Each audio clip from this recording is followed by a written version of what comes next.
우리가 마태복음 21장 하다가 말았죠. 예수님이 이제 예루살렘에 입성하셔가지고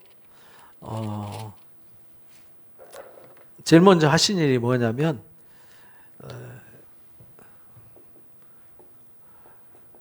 성전에 입성하셨다는 얘기는 이 종려주의를 말하는 거거든요. 다른 때도 늘 예루살렘에 다니셨는데 마태복음에서 이 부분만 아주 강조를 했어요. 왜 그러냐면 이게 마지막 일주일 이야기잖아요. 마지막. 그러니까 예수님의 마지막 사역. 그게 뭐냐면 십자가잖아요. 십자가 사건. 이 복음을 완성시키기 위해서 이제 오셨어요. 그래서 오셔서 주님이 마지막까지 인내하시면서 바라보시면서 제일 화가 나신 것은 이 성전, 예루살렘 성전이 하나님의 집이잖아요. 그래서 이사야서 57장 말씀대로 내 집이 만민이 뭐하는 집이었죠? 기도하는 집이었는데 예레미야서 7장 말씀대로 만민이 기도하는 집을 하나님의 집 이거를 강도의 구렬로 만들었더라. 도둑의 소굴로 만들었다라는 거죠. 그래서 예수님이 오셔서 그 성전에 매매하는 사람들 또는 환전상들 다 둘러엎으시고 너그러로 채찍 만드셔서 징계하는 일을 하셨어요. 그러니까 예수님은 이 땅에 뭐하러 오셨냐면 정결케 하러 오셨어요. 죄를 씻고 새롭게 하러 오셨는데 예루살렘에 오셔서 대제사장도 아무도 부패하고 타락한 이 성전을 정화시키려고 하는 사람은 없었어요. 그래서 하나님의 집이 예수님의 집이잖아요. 아들의 집. 근데 그 집을 더럽혀서 이 집이 이제 돌 하나 돌이 남지 않고 다 무너뜨리게 되는 이유. 성전이 파멸 당해야 되는 이유를 설명하시는 거죠. 그러면서 이제 당신이 친히 성전이 되시는 거죠. 왜냐하면 그동안에는 성전이 하나님과 백성들 사이에 중보 역할을 했잖아요. 성전이 하나님께 나아가는 길이었어요. 통로였죠. 그래서 그들의 죄를 사하기 위해서 양이, 염소가, 소가 대신 죽어서 피를 흘림으로 죄값을 지불해서 죄가 해결돼야만 하나님을 만날 수 있었어요. 그런데 이들이 이 성전을 더럽히고 이 성전이 성전 역할을 못하고 있는 거죠. 그래서 바빌론 포로로 잡혀갈 때도 이 성전이 한번 파괴됐었어요. 그래서 다시 한번 세워주셨는데도 여전히 강도의 소굴이 되어버렸어요. 부패하고 병든 성전. 더 이상 성전은 성전의 기능을 잃어버렸어요. 그래서 이 성전을 돌로 만든 성전을 없애시고 이제 십자가로 곧 예수님이죠. 예수님이 중보자가 되시는 거죠. 그래서 예수님을 통하지 않고는 하나님께 나아갈 자가 없어요. 예수님으로 말미암지 않고는 아무도 하나님을 알 수도 없고 하나님이 예수님을 통해서 일하시기 때문에 우리는 예수님을 알아가고 배워가야 되는 거죠. 그래서 예수님이 성령을 보내셔서 예수님을 알게 하고 하나님을 알게 하고 진리 가운데 나아가겠죠. 이게 곧 어디로 나가는 거냐? 진리 가운데 나가는 거예요. 예수 그리스도가 곧 진리예요. 십자가가 곧 진리입니다. 진리를 가르침받고 진리 가운데 나가서 진리의 열매를 맺어야 되는 게 성령의 역사예요.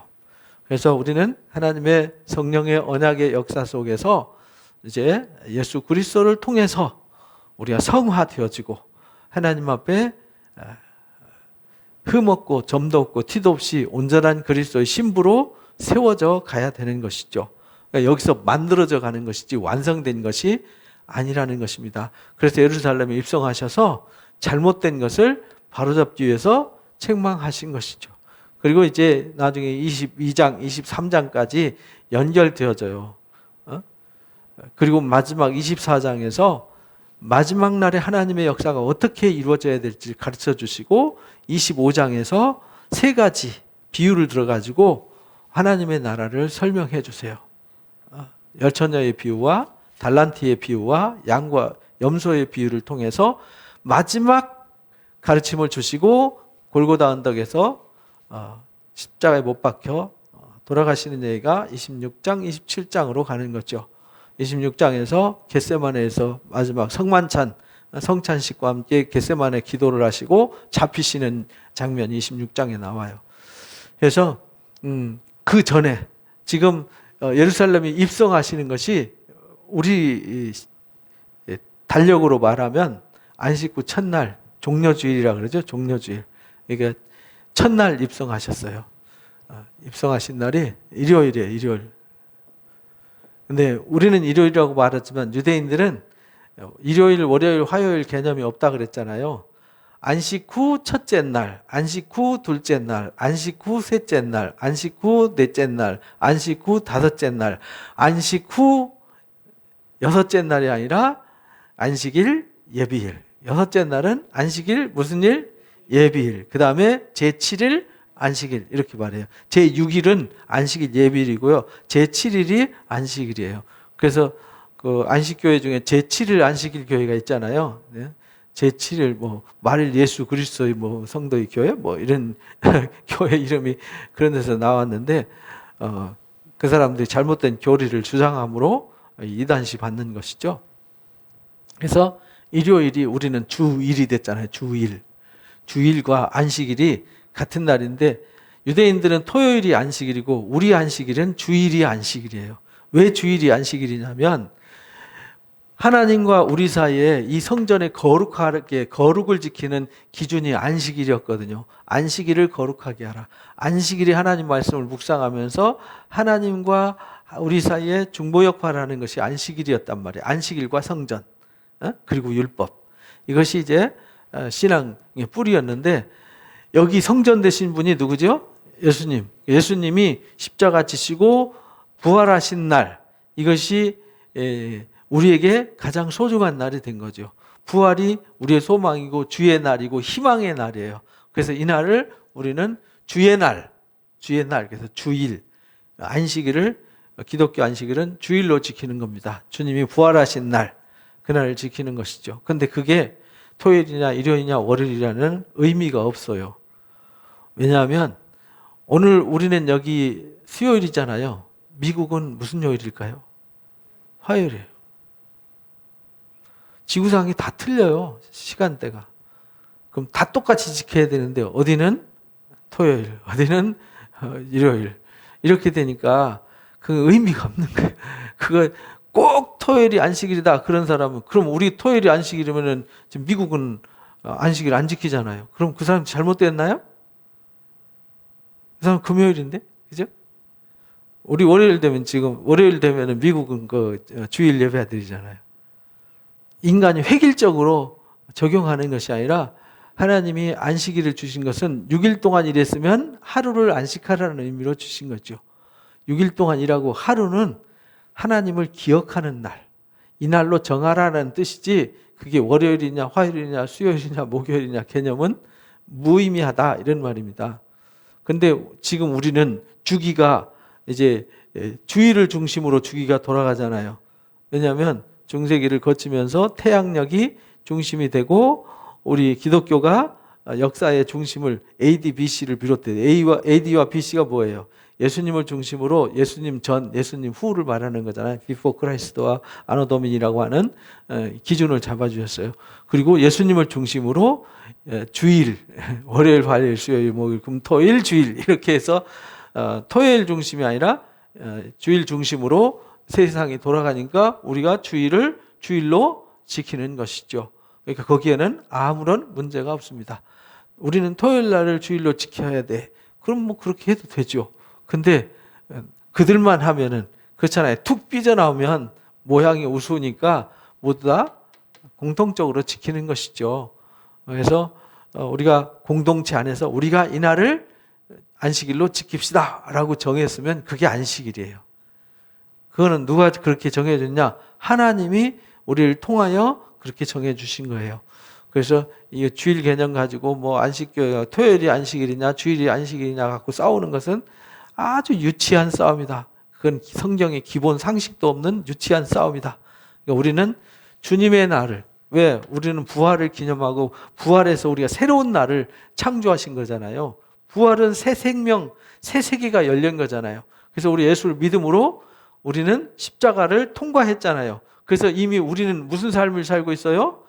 부활의 삶을 살고 있는 거죠. 그래서 살아있는 자는 영원히 죽지 않고 죽어도 다시 사는 부활의 삶에 이미 우리는 들어와 있는 거예요. 이게 곧 뭐냐면 하나님의 나라예요. 이미 우리는 하나님 나라에 입성을 한 거죠. 그래서 더 이상 우리는 죄와 상관없고 이 세상 나라와는 상관이 없는 하나님의 자녀요, 하나님의 나라의 백성이 되어 있는 것이죠. 그런데 아직 완성이 안 되어진 거죠. 이미 이루어졌지만 아직 완성은 되지 않았어요. 그래서 지금 우리는 과정 중에 있기 때문에 이 과정 통해서 신의 성품에 참여하는 성화의 작업이 매일매일 이루어져서 주님 다시 오실 때 그 앞에 흠도 없고 점도 없고 티도 없는 자로 세워져야 된다라는 것을 우리 배웠습니다. 예. 그리고는 성 밖에 가서 이제 다시 들어오시다가 무화과 나무 저주했던 이야기 우리가 나눴죠. 무화과 나무가 이스라엘 나라를 상징한다.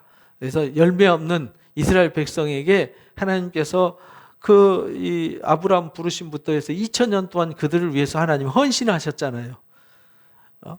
그 밭에다 나무 심어 놔놓고 헌신했는데 나무에 뭐가 없어요? 열매가 없어요. 구약성경 여러분들이 우리가 열왕기 지금 역대기 읽고 있지만 읽다 보면은 화가 나잖아요. 내가 읽어도 화가 나는데 하나님은 얼마나 화가 나시겠어요? 끊임없이 그들의 선지자들 보내되 부지런히 보내시고 말씀으로 일깨우고 또 일깨우는데 말씀으로 안 살잖아요. 사는 척하면서 자기들이 이로울 대로 살잖아요. 자기의 소견에 좋을 대로 살잖아요. 그래서 그들을 흔들기 위해서 하나님이 징계의 채찍을 때리지만 여전히 정신을 못 차리고 결국은 바벨론 포로로 끌려가는 얘기가 구약성경 이야기입니다. 그래서 그들이 예수님 오실 때까지 바벨론 포로로 잡혀갔다가 돌아올 때가 538년이잖아요. 명령 떨어져서 536년부터 성전 건축을 준비하고 시작해서 515년에 성전 봉헌을 했는데 그 이후로 예수님이 오셔서 지금 사역할 때까지는 540년이 지났단 말이죠. 540년이 넘게 지났는데도 이들이 말씀으로 회복되지 않고 더 부패하고 예루살렘 성이 이 강도의 구렬로 만들어져 있고 그들에게 원하는 열매가 맺혀져 있지 않기 때문에 저주를 했더니 뿌리채 말라버렸더라. 그래서 이 땅 예루살렘과 유대 땅이 뿌리채 말라버려서 이제 그 땅에 사는 사람들을 전 세계로 다 흩어버려요. 그래서 그 땅에 사는 자가 아무도 없게 되는 거죠. 그게 AD 70년에 이루어져요. 그러면서 비유를 가르쳐 주세요. 포도원 품꾼에 대한 이야기로 가르쳐 줍니다. 만일 예수께서 대답하여 이르시되 우리가 알지 못하노라, 세례 요한에 대한 이야기였었죠. 세례 요한이 위로부터 온 권세냐 땅으로부터 온 권세냐를 질문했을 때 이제 그들이 곤란하니까 피했던 질문 얘기죠. 그러면서 그 얘기를 가지고 연결해서 나가는 거예요. 예수님이 오신 것, 세례 요한이 오신 것, 이게 다 하나님이 위로부터 오신 거잖아요. 근데 그들이 선지자로 받아들이지 않았어요. 그리고 그를 어떻게 했죠? 목을 잘라서 죽였어요. 그래서 선지자를 보냈는데 죽이고 지금 아들 보냈더니 어떻게 하죠? 죽이는 거죠. 그래서 여기 비유를 들어서 설명하세요. 너희 생각에는 어떠하냐? 어떤 사람이 두 아들이 있는데 맏아들한테 가서 이르되 오늘 포도원에 가서 일하라 이렇게 말했더니 대답하되 가겠습니다 하고는 가지 않았어요. 둘째 아들에게는 가서 그같이 말하니 싫습니다 하더니 뉘우치고 갔다. 그 둘 중에 누가 아버지의 뜻을 행했느냐 라고 물으니까 그들이 얼른 대답합니다. 당연히 둘째지요. 이건 뭐 상식이니까. 예수께서 이르시되 내가 진실로 너희한테 이른다. 세리와 창기들이 너희보다 먼저 하나님 나라에 들어간다. 그러니까 세리와 창기들은 아니요 했는데 지금 회개하고 돌아오잖아요. 근데 그들은 예 하고 나갔는데 세리 요한을 목 잘라서 죽이고 아들을 죽이려고 지금 하고 있잖아요. 그리고 구약 시대에 수많은 선지자들 보냈지만 다 죽였잖아요. 요한이 의의 도로 너희에게 왔거늘 너희는 그를 믿지 않았다. 세리와 창기는 믿었더라. 이것을 보고도 끝내 뉘우쳐 믿지 아니하였도다. 그러니까 그들은 그걸 보고 믿어야 되는데 오히려 비난하고 있었죠. 세리와 창기들이 오는 것을 보고 예수님이 부정하다. 어떻게 세리와 함께하냐? 죄인과 함께하냐? 그것만 봤어요. 근데 하나님과 예수님 뭘 보냐? 세리와 창기들이 죄인이잖아요. 근데 그들이 자기 일을 버리고 회개하고 돌아오잖아요. 대표적인 인물이 마태죠. 그리고 삭개오.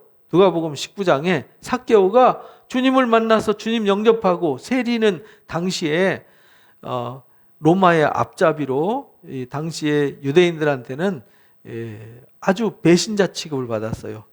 로마에 붙어가지고 자기들 착취를 해가지고 로마한테 납품하고 자기들 부를 채웠기 때문에 아주 매국노 취급을 했단 말이죠.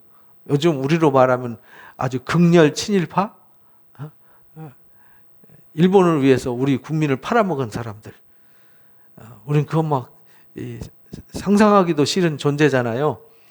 그런 존재였단 말이죠. 극일파. 이완용이 같은 사람을 말하는 거예요. 나라를 팔아먹은 존재로 이렇게 인식하고 있는데, 그러니까 그들은 죄인 중에 죄인이요.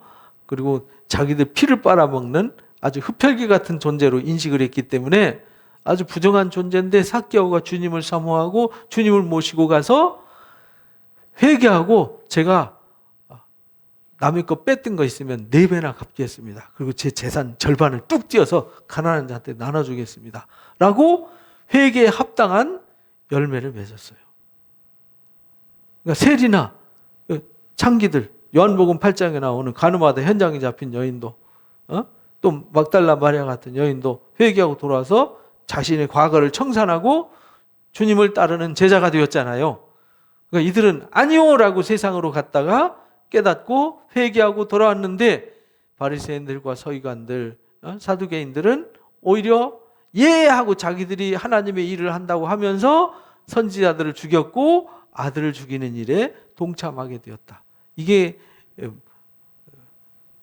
무서운 일이죠. 그래서 또 한 비유를 들으라.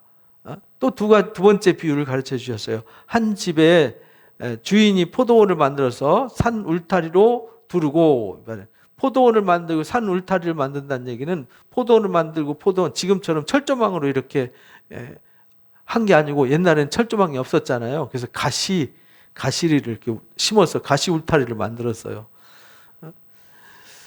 거기 즙자는 틀 만들고 망대를 짓고 농부에게 새로 주고 타국에 갔더라. 여기 이제 포도원 비유잖아요. 이게 이사야서 5장에도 나오죠. 이사야 5장에 이렇게 하나님 포도원을 만들고 막 설레가지고 주인이 엄청난 소득으로 맛있는 포도와 포도 열매와 함께 포도주를 소득할 거라고 기뻐하고 있었는데, 가보니까 어떤 열매를 맺었어요?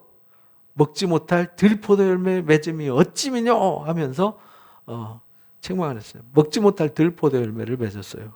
그래서 그들을 향해서 책망하죠. 하나님이 그래서 아수르를 들어서 삭도를 들어서 그들의 발털과 수염을 밀어버려 부끄러움과 수치를 만든다는 것이죠. 열매 거둘 때가 가까움에 그 열매를 받으려고 자기 종들 농부에게 보냈어요. 그래서 포도원 만들어 놔놓고 1세기 당시에 그런 일이 흔했어요. 이 로마의 외국인들이 남의 나라 식민지 지배를 하면은 좋은 땅을 자기들이 돈 주고 샀어요. 내 거잖아요. 그리고 거기 소작인들한테 맡겨놓고 본인은 타국에 있는 거죠. 그럼 이제 어느 때가 되면 농사 소출 거두면 주인이 소출 거두러 보낼 때 종들을 보냈어요. 야, 가서 소득 거둔 거 열매 받아가지고 와. 이렇게 보낸단 말이에요. 근데 남의 나라에 외국에 가 있잖아요. 종들을 때려서 쫓아내거나 아니면 죽였어요. 근데 그 땅이 종을 쫓아내고 주인이 왔는데 나중에는 아들까지 보냈어요. 그럼 아들은 공경할 거다라고 보냈더니 아들도 때려 죽였어요. 그리고 일정 기간 동안 외국에 있는 지주가 오지 않고 시간이 지나면 그 소유 재산이 내 것이 돼요. 우리나라도 법이 그런 게 있죠. 전 세계적으로 그래요. 내 땅이에요. 이 땅은 내 땅인데 내가 관리를 안 해요. 그래서 남이 와가지고 여기서 막 농사도 짓고 여기다 집 짓고 살아요. 그런데 내버려 뒀어요. 한 20년 지났어요. 그러면 내가 와서 이 내 땅이요 나가시오 못해요. 내가 내 땅이라고 권리 주장을 못한다고요. 왜냐하면 내 땅 관리를 안 했기 때문에. 여기 지금 그 비유를 말씀하시는 거예요. 그래서 그 땅 열매를 거두기 위해서 종들을 여기 농부들한테 세를 주고 소작인들한테 맡기고 열매 받으려고 종들을 보냈더니 종들을 잡아 하나는 심히 때리고 하나는 죽이고 하나는 돌로 쳤더라. 이게 뭐냐면 이걸 비유를 통해서 하나님이 이 땅을 누구한테 맡겨주셨냐면 바리새인들과 사두개인들과 제사장들한테 하나님의 백성들을 맡겨줬어요. 이스라엘이라고 나라를 맡겨주셨어요. 그리고 멀리 가셨어요. 그리고는 때가 돼서 열매를 거두려고 선지자를 보냈더니 때려 죽였어요. 돌로 쳐 죽였어요. 다시 종을 처음보다 더 많이 보냈어요. 그래서 선지자들 더 많이 보냈더니 그들에게 이르되 그렇게 하였는지라 이렇게 말해요. 그래서 우리가 에레미야서 7장 보면 그러잖아요. 아침부터 저녁까지 하루 종일 하나님이 말씀하시고 선지자들 보내되 계속 끊임없이 보냈는데 그들이 말씀을 듣지 않았다. 후에 자기 아들을 보내면 이르되 그들이 내 아들은 존대하리라. 왜냐하면 주인이 보냈으니까 아들이 가면 주인이나 다른 바 없잖아요. 본인들한테 은혜를 베풀었고 그랬으니까 이제 고마워해야 되잖아요. 그래서 아들을 존대하리라고 보냈더니 농부들이 아들을 보고 말하되 이는 상속자니까 죽이자. 이는 유산을 차지하자. 이에 포도원 밖에 내쫓아 죽였느니라. 그래서 아들을 죽이면 이제 이 재산은 내 거 되는 거야 라는 이런 악한 마음을 가졌다라는 거예요. 그래서 그를 포도원 밖으로 내쫓아서 죽였어요. 그래서 예수님이 영문 밖에 나가서 십자가에 못 박히신 거죠. 그래서 아들을 보내도 그들이 영접지 않고 아들을 죽였더라. 그럼 포도원 주인이 올 때 하나님이 다시 오실 때 어떻게 하겠냐? 그 농부들 어떻게 하겠느냐? 그들이 말하되 이 악한 자들을 진멸하고 포도원은 제때에 열매 바칠 만한 다른 농부에게 새로 줄지이다. 그렇잖아요. 누가 봐도. 그러면은 당장 그 농부 해고시키고 다른 사람한테 세를 주지 않겠느냐. 그래서 그 포도원 된 이스라엘, 포도원이 이스라엘이잖아요. 선지자를 보낼 때 죽였고 아들을 보냈더니 죽였어요. 그래서 그 포도원을 누구한테 맡겼어요? 이방인한테 맡겼어요. 그래서 복음이 어디로 왔죠? 이방인한테 온 거예요. 오늘날도 똑같아요. 기독교, 지금 우리 기독교가 이 땅에 복음이 전파돼서 우리에게 은혜를 베푸셨는데 우리가 정신을 못 차리면 하나님이 열매를 요구하실 때 열매를 합당한 열매를 내지 않으면 촛대를 옮긴다. 계시록 2장 그렇게 말씀하시죠. 에베소 교회를 향해서 너희가 처음 사랑을 어디서 잃어버렸는지 회개하고 돌이키지 않으면 내가 촛대를 옮기겠다. 이렇게 말씀하세요. 그러니까 우리가 정신을 차리고 깨어서 기도하고 준비를 해야 되는 것이죠. 예수께서 이르시되 너희가 성경의 건축자들이 버린 돌이 모퉁이의 머릿돌이 된다. 이것이 주로 말미암은 것이요 우리 눈에 기이하다함을 읽어본 일이 없느냐 이렇게 말해요. 그래서 시편 118편 말씀을 인용해서 말씀을 하시는 거예요. 시편 118편 할렐루야 찬송의 마지막 장이죠. 그래서 하나님이 건축자의 버린 돌, 그게 누구냐? 예수 그리스도예요. 근데 이것이 그들이 버렸는데, 예수님을 죽이고 버렸는데, 그것이 예수님이 하나님의 역사에 새 집을 짓는 모퉁이의 머릿돌이 되셨다. 그래서 하나님의 나라의 기초가 된 거죠. 그래서 우리가 집을 지을 때 어디다 지어야 돼요? 예수 그리스도의 반석 위에 집을 지어야 되는 것이죠. 다른 데 집을 지으면 안 돼요. 다른 터는 없어요. 고린도전서 3장에 사도 바울이 다른 터는 없다. 예수 그리스도의 터 위에 집을 지어야 돼요. 사도행전 4장에 천하에 구원받을 만한 이름이 예수님 이름 외에는 주신 적이 없다. 이렇게 가르쳐요. 그래서 우리가 그들이 버린 모퉁이돌, 유대인들이 버린 예수님이 지금 우리에게는 구원의 반석이 되셨잖아요. 우리 눈에 기이하도다 함을 읽어본 일이 없느냐라고 묻습니다. 그러므로 내가 너희한테 이른다. 하나님의 나라를 너희는 뭐하고요? 빼앗기고. 그래서 유대인들은 하나님의 나라를 빼앗겼어요. 그 나라에 열매 맺는 백성이 받으리라 했는데 그 나라 열매 맺는 백성이 받은 거예요. 이사야서 62장이나 65장에 나오는 말씀처럼 하나님이 그 복이 우리한테 온 거죠. 로마서 9장부터 11장까지의 말씀이 그런 거예요. 바울이 복음을 전하면서 이 말씀을 통해서 가슴이 탄 거예요. 하나님이 이스라엘 위해서 일하시잖아요. 약속이 그들 거잖아요. 믿음도 그들 것이잖아요. 조상들도 그들 거잖아요. 성경도 그들에게 주신 거잖아요. 근데 그들이 그걸 다 빼앗기고 잃어버렸어요. 그들이 예수님을 죽임으로 배척함으로 그들이 버린 돌이 이방인들에게 하나님의 새로운 역사를 세워가는 구원의 반석이 되어주셨어요. 그래서 그들은 하나님 나라를 빼앗겼고 우리가 그 나라를 소유하게 된 것이죠. 이 돌이 떨어지는 자에겐 뭐 하겠고? 깨지겠고. 그래서 주님이 이 돌 위에 떨어지는 자는 곧 예수님에게 헤딩하는 자는, 생각해 보세요. 그릇이 달걀이 바위 치면 지가 깨지지. 누가 깨지겠어요? 그래서 주님을 핍박하잖아요. 그래서 신약 시대에 여러분들이 잘 아는 복음서 또 바울 서신, 일반 서신에 고난 얘기가 나오잖아요. 고난, 핍박 누가 한 거죠? 유대인들이 한 거예요. 이방인이 핍박한 게 아니에요. 핍박의 주 대상은 유대인들이 핍박을 했어요. 그래서 그들이 그렇게 핍박하면 결국은 어떻게 되냐? 그들이 깨어져요. 이 돌이 그들 위에 떨어지면요, 가루로 만들어서 흩으리라 하시니라. 그래서 그들이 전 세계에 다 흩어져 버린 거예요. 유대인들이 나라 없이 2000년 동안 방황하게 된 것이죠. 대제사장들과 바리새인들이 예수의 비유를 듣고 자기들이 가르쳐 말씀하신 것인 줄 알고 잡고자 하나 무리를 무서워했더라. 이는 그들이 예수를 선지자로 알기 때문이었더라. 그래서 못 잡았어. 그래서 우리가 하나님께서 왜 이유를 설명해 줬죠. 왜 예루살렘이 파괴되고 파멸되어지는지 이유를 명확하게 가르쳐 주셨어요. 그들이 하나님의 뜻을 몰랐어요. 진리를 몰랐어요. 그래서 그 진리로 살지 않았어요. 그래서 오히려 그들의 열심히 하나님을 대적하는 일을 하고 말았어요. 오늘날도 똑같거든요. 내가 하나님의 일을 열심히 한다고 했는데 살리는 일을 했어요? 죽이는 일을 했어요? 죽이는 일을 한다 이 말이죠. 교회 공동체가 뭐 하는 곳이냐면 생명을 살리는 곳이에요. 만민이 기도하는 집이고 생명을 살리는 집이에요. 예수님 뭐 하러 오셨느냐? 나는 아버지 일을 하러 왔다. 아버지가 일하니 나도 일한다.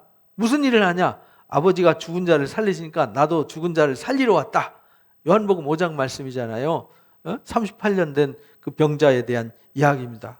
그들이 안식일에 그를 고쳤다고 따지니까 아버지가 일하니까 나도 일한다. 안식일이 누구를 위해서 있냐? 우리를 위해서 있는 거다. 안식일은 살리라고 있는 거지 죽이라고 있는 날이 아니다.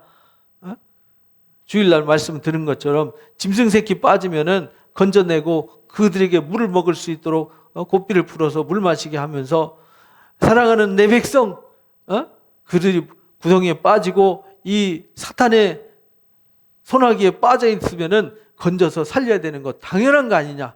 그럼 우리가 양보다 못하고 짐승보다 못하단 말이냐? 이런 책망의 말씀이 있게 되는 것이죠. 그래서 예수님이 그들을 건져서 살리셨어요. 그래서 예수님이 살리러 오셨어요. 그래서 아들의 음성을 들을 때가 오노니 곧 이때다. 듣는 자는 살아날 것이다. 요한복음 5장 말씀입니다. 그래서 요한복음 6장에서 그렇게 말해요. 나는 내 뜻을 행하러 온 게 아니라 아버지의 뜻을 행하러 왔다. 내게 주신 자는 다 내게로 올 거다. 나는 그들을 결코 내어 쫓지 않을 것이다. 아버지의 뜻은 나로 말미암아 믿고 죽는 게 아니라 영원한 생명을 얻는 것이다. 이렇게 가르쳐 주셨어요. 그래서 교회는 예수를 믿어서 생명을 얻고 더 풍성하게 되게 하고 그 영광에 이르도록 하는 것이 교회가 하는 일인데, 오늘날 교회들도 바리새인들과 사두개인들이 돼서 또는 서기관과 제사장들이 돼가지고 성도들을 힘들게 하고 성도들에게 상처 주고 성도들을 죽는 데 내어주는 일도 하고 있다라는 겁니다. 그래서 만민이 기도하는 교회가 돼야 되는데, 사랑으로 생명 살리는 교회가 돼야 되는데 생명 죽이는 곳이 되었다. 이 집이 하나님의 집이, 이 집이 살아계신 하나님의 집이요 진리의 기둥이 돼야 되는데, 디모데전서 말씀처럼. 근데 사람을 상처 주고 서로 경쟁하고 싸우고 갈등하는 곳이 되면 안 된다는 겁니다. 그래서 1세기 당시에 이스라엘 유다 백성 그들의 종교 지도자들을 향해서 책망하신 말씀이지만 오늘 우리한테도 똑같이 말씀하시는 겁니다. 이 하나님의 말씀은 누구한테 얘기하는 거죠? 교회한테 하는 얘기예요. 그래서 계시록에도 보면 아시아에 있는 어디에 편지하죠? 7 교회에 편지하는 거예요. 이건 세상 사람들 얘기가 아니에요. 계시록의 용과 짐승의 역사는 누구를 향한 얘기죠? 교회를 향한 얘기예요. 세상을 향한 얘기가 아니에요. 성경과 언약의 얘기는요, 세상 사람들과 아무 상관없는 거예요. 성경 얘기는 다 누구 얘기냐? 하나님 자녀들 얘기예요. 우리를 향한 편지라고요. 근데 우리는 불신자들로 오해를 하고 착각을 하는 거죠. 그래서 여러분들이 성경을 잘 이해해야 되는 것은 요즘 정치하고 종교하고 많이 혼란스럽잖아요. 기독교인들이 성명서를 내고 막 이런 거 하잖아요. 교회를 비판하고 막 뉴스에다가 9시 뉴스에 아니면 신문에 막 기독교 막 수치와 부끄러움을 막 터뜨려요.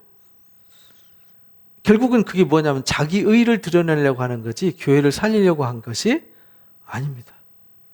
자기 의를 드러내. 자기들은 의롭다는 거죠. 우리는 의로운데 왜 너희들은 나쁘냐? 근데 그게 어디 얘기냐? 교회 얘기를 왜 밖에 가세요? 쉽게 말하면 집안 얘기를 밖에 나가서 광고하는 거죠. 우리 아버지는 나쁩니다. 우리 아버지는 독재자입니다. 우리 아버지는 자식들한테 용돈도 안 주고 아내를 맨날 괴롭히고 힘들게 합니다. 우리 아버지를 추방합시다 라고 하는 거죠. 세상에 가서. 말이 돼요? 자식이 그러고 또 아버지는 나 힘들게 한다. 아내를 추방합시다. 자식들은 물러가라 하고 피켓 들고 밖에 나가서 하면 밖에서 뭐라 그랬어요? 개판이군 이렇게. 개판이군. 그래서 기독교를 뭐라 그래요? 개독교군 이렇게 말하는 거예요. 바울이 그러잖아요. 집안일을 밖으로 갖고 가지 마라. 교회 안에 그거 하나 해결할 힘이 없니? 그럼 그게 무슨 교회냐? 거기에 복음이 있고 진리가 있고 성령의 역사가 있는데 왜 그걸 갖고 밖으로 나가니? 이렇게 말해요. 그래서 밖에 나가서 뭐 이렇게 뭐 교회가 어쩌고 저쩌고 막 나팔 부는 사람들은 다 가짜입니다. 아무리 그 사람들이 똑똑하고 뭐 당위성이 있는 단체라 하더라도 성경에는 한 번도 그렇게 가르친 적 없어요. 성경 어디도 그렇게 가르치지 않았어요. 구약 얘기는요, 이스라엘 공동체 얘기입니다. 이스라엘 공동체가 오늘날로 말하면 교회 공동체잖아요. 언약 공동체. 언약 공동체한테 쓴 편지지. 에레미야가 유다와 예루살렘한테 한 말이었지 뭐 에돔한테 가서 블레셋에 가서 외친 게 아니잖아요. 나중에 그들을 심판할 거라고, 내 언약 백성들 심판하니까 너희들 그런 거 걱정하지 마, 그들을 징계할 거야 라고 언약 백성한테 말한 거지 그들한테 가서 예언한 게 아니라고요. 신약도 마찬가지죠. 하나님이 택한 백성들한테 빌립보 교회한테 편지 썼고, 에베소 교회한테 편지 썼고, 로마 교회에 편지 썼고, 고린도 교회에 편지 쓴 거지 로마 사람들한테 편지 쓴 게 아니라고요. 계시록에도 그러잖아요. 아시아에 있는 7교회, 에베소 교회, 버가모 교회, 서머나 교회, 두아디라 교회, 사대 교회, 빌라델비아 교회, 라우디가 교회에 편지 쓴 거지 세상 어디에다 쓴 편지가 아니라고요. 성경은 다 누구한테 얘기하는 거예요? 우리 언약 백성들 공동체한테 편지 쓴 겁니다. 그러니까 이걸 남의 얘기라고 듣고 남의 일이라고 나가서 외치면 안 되는 거예요. 그건 성경을 모르는 사람들이, 그 사람들은 언약 백성이 아니고요. 종교인들이에요. 종교인들. 기독교 종교인들이 있고요. 언약 백성이 있어요. 그래서 교회는요, 알곡이 있고 가라지가 있는 것이에요. 그래서 지금 예수님이 지금 마태복음 21장에서 그걸 말하는 거예요. 지금 이스라엘 나라에 예수님이 오셨잖아요. 유대 땅에 베들레헴에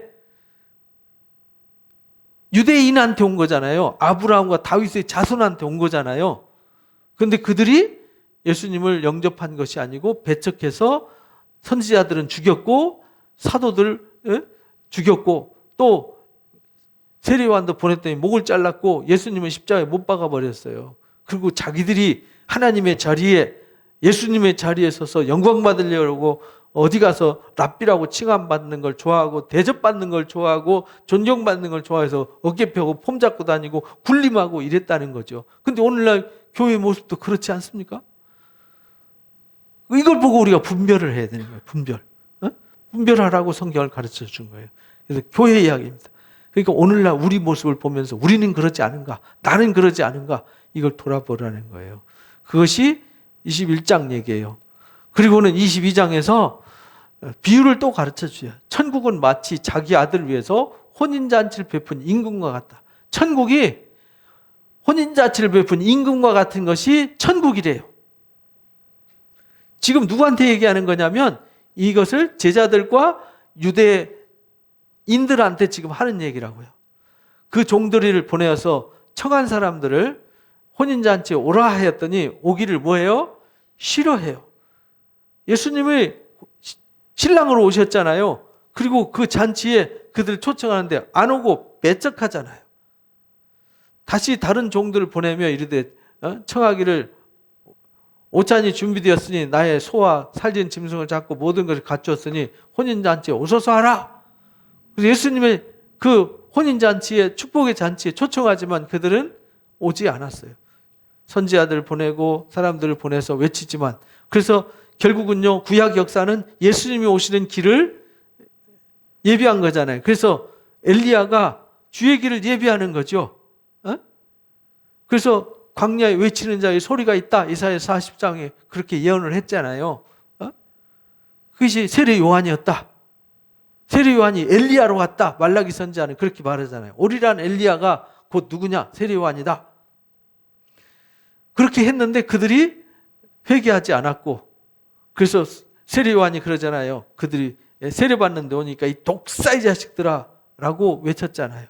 그들은 진심으로 회개하러 온 게 아니라 자기 의를 드러내러 왔어요. 이 교회는요, 자기 의를 드러내는 곳이 아니에요. 자기 자랑하는 곳이 아니에요.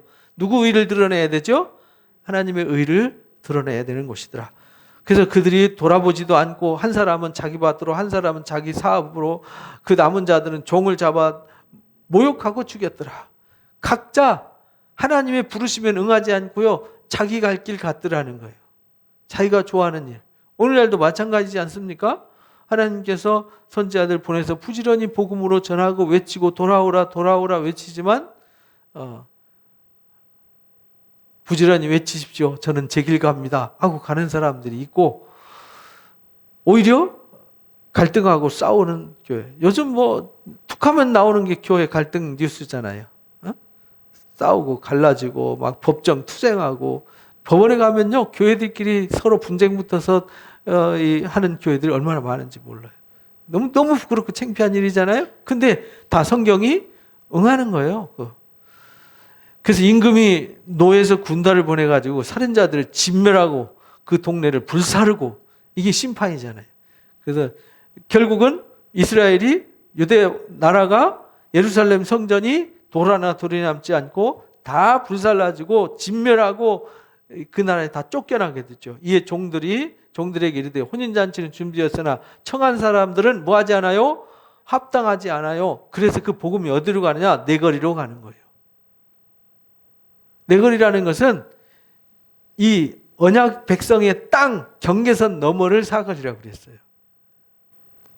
그래서 이방 땅으로, 사거리란 말은 하나님의 언약의 울타리를 벗어난 이방 땅으로 넘어가게 된다 그 말이에요.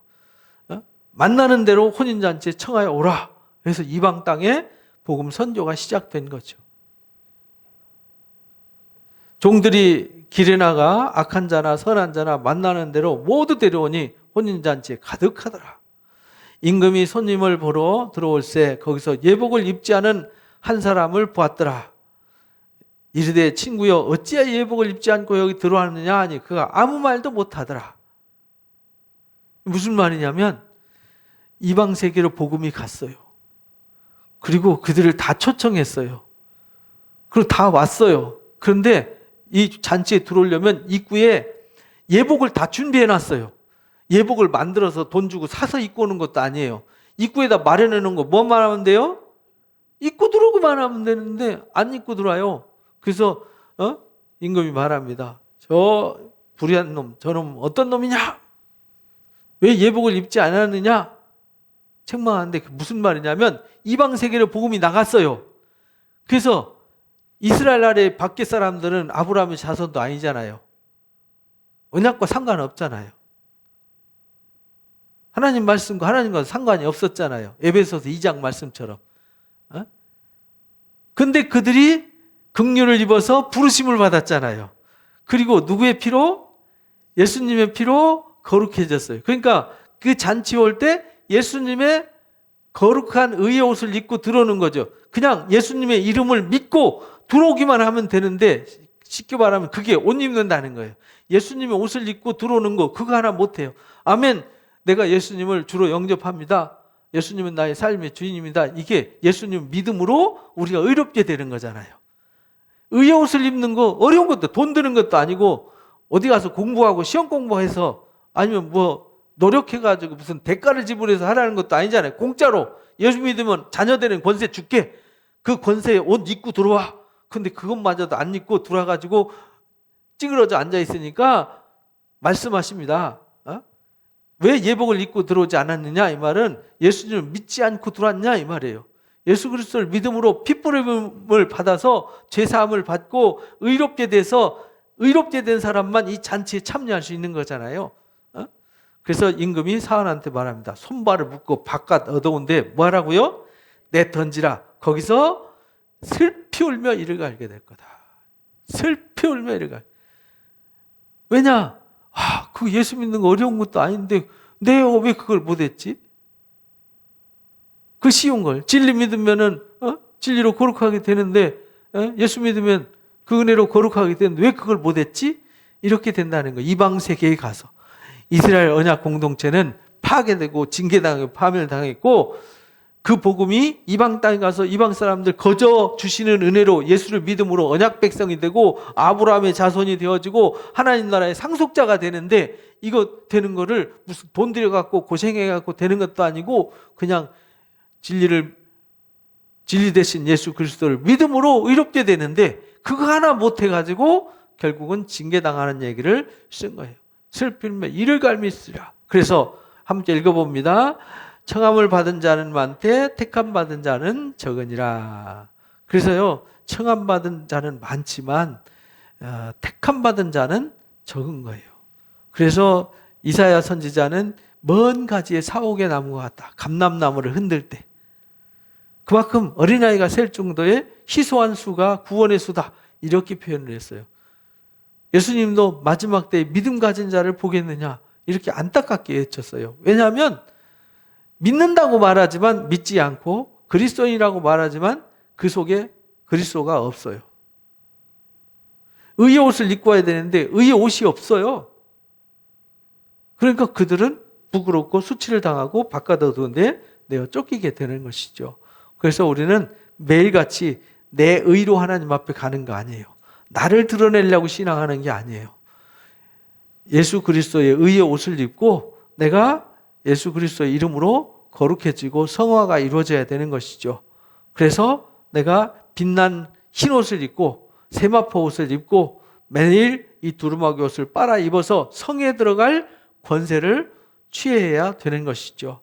이것을 가르치고 계신 거예요. 그래서 우리가 예수님이 예루살렘에 입성하셔서 하시는 일을 잘 보시면 오늘날 우리한테 뭘 말씀하시려고 하시는지를 알 수 있어요. 이거 2000년 전에 한 사건으로 끝나는 게 아니에요. 성경은 하신 말씀이 있고 하시는 말씀이 있고 하실 말씀이 있어요. 세 가지가. 이미 하신 말씀이 있어요. 이게 성경이잖아요. 그죠? 이미 이 성경은 하신 말씀이잖아요. 그죠? 이 말씀을 가지고 뭐 하시는 거예요? 하시는 말씀이 있는 거예요. 이거 뭐 오늘이잖아요. 오늘. 이거는 과거고. 그리고 무슨 말씀이 있어요? 하실 말씀이 있는 거죠. 이건 내일이잖아요. 근데 이 말씀을 가지고 말씀하시는 거예요. 하신 말씀을 가지고 하시는 말씀.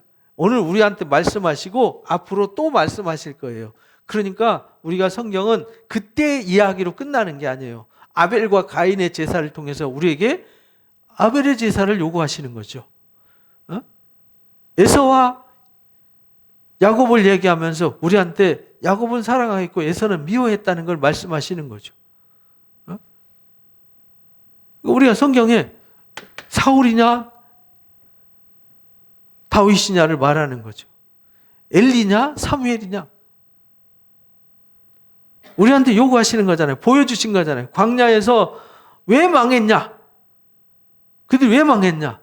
그럼 누가 약속의 땅에 갔냐? 여호수아 갈렙이 아니냐? 처음 출발한 사람 다 죽고 겨우 몇 명 갔어요? 이게 그만큼 믿는 것이 어려운 거다.